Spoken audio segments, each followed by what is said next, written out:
আপনি যত বড় পাপী হন, আপনি যতই অন্যায় করেন না কেন, আল্লাহর রহমতের দরিয়া, আল্লাহর রহমতের দরজা আপনার জন্য খোলা আছে না নেই? জায়নামাজটা বিছিয়ে দেন, চোখের পানি ছেড়ে দেন, 2 রাকাত নামাজ পড়ে সেজদায় লুটিয়ে পড়ে কাঁদেন। যত গুনাহ আপনার হোক না কেন, আপনার গুনাহ মাফ করে কবুল করে নিবে কে? মুবাশশিরাম বিরহমাতিল্লাহ, বিশ্বনবী তিনি সুসংবাদদাতা, বেয়ারার অফ গ্ল্যাড টাইডিংস, সুসংবাদ দেন। পাপী অবাধ্য সীমালঙ্ঘনকারীদেরকে তিনি আল্লাহর রহমতের সুসংবাদ দেন। আল্লাহর রহমত থেকে মুখ ফিরিয়ে নিও না।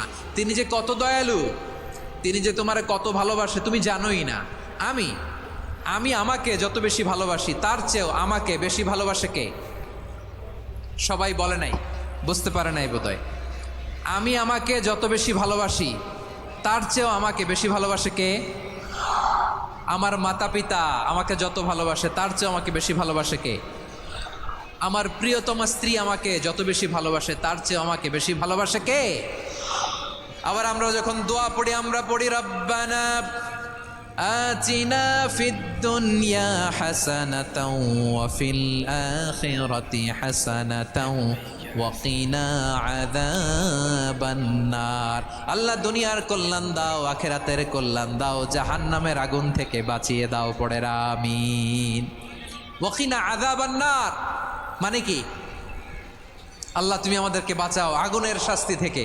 এটা বিশ্বনবীর সবচাইতে প্রিয় দোয়া ছিল। নবী যখন তাওয়াফ করতেন, প্রতিটা তাওয়াফে তিনি এই দোয়াটা পড়তেন। রুকনে ইয়ামানি থেকে হাজরে আসওয়াদে যখন তিনি যেতেন, এই দোয়াটা পড়তেন, রব্বানা আতিনা ফিদ দুনিয়া হাসানা ওয়া ফিল আখিরাতি হাসানা ওয়া কিনা আযাবান নার। আল্লাহ দুনিয়ার কল্যাণ দাও, আখিরাতের কল্যাণ দাও। আল্লাহ জাহান্নামের আগুনের শাস্তি থেকে তুমি আমাদেরকে বাঁচাও। আওয়াজ করে সবাই পড়ুন আমিন। জাহান্নামের অবস্থা এত ভয়ঙ্কর হবে, জাহান্নামের ভেতরে লক্ষ লক্ষ কোটি কোটি কাফির মুশরিককে দেওয়ার পরেও জাহান্নাম বলবে হালমিম মাজিদ, আরো আছে নাকি, আরো দাও। কোটি কোটি কাফেরের দল, মুশরিকের দল, সীমা লঙ্ঘনকারী দল, তাদেরকে যখন জাহান্নামে ফেলা হবে, বড় বড় পাথরখণ্ড জাহান্নামে ফেলা হবে, তারপরও জাহান্নাম বলবে হালমিম মাজিদ, আরো আছে নাকি, দাও, আরো দাও, আরো দাও। আমার ক্ষুধা নিবারণ হয় নাই। জাহান্নামে তো উত্তপ্ত হবে, জ্বলন্ত হবে, ভয়ঙ্কর হবে। জাহান্নামের এক অংশ আরেক অংশকে খেয়ে ফেলবে। আল্লাহু আকবার। ফেরেশতারাও টালমাটাল হয়ে যাবে। জাহান্নামের রক্ষী ফেরেশতারা কি করবে তারা নিজেরাও বুঝতে পারবে না। কোটি কোটি মুশরিক কাফেরদেরকে জাহান্নামে নিক্ষেপ করার পরেও জাহান্নাম ঠান্ডা হবে না, শান্ত হবে না, বলবে হাল মিম মাজিদ, আরো আছে নাকি, আরো দাও। তখন আল্লাহ তাআলার কুদরতি পা জাহান্নামের ভেতরে ঢুকিয়ে দিবেন। সুবহানাল্লাহ পড়তে পারলেন না মজা করে?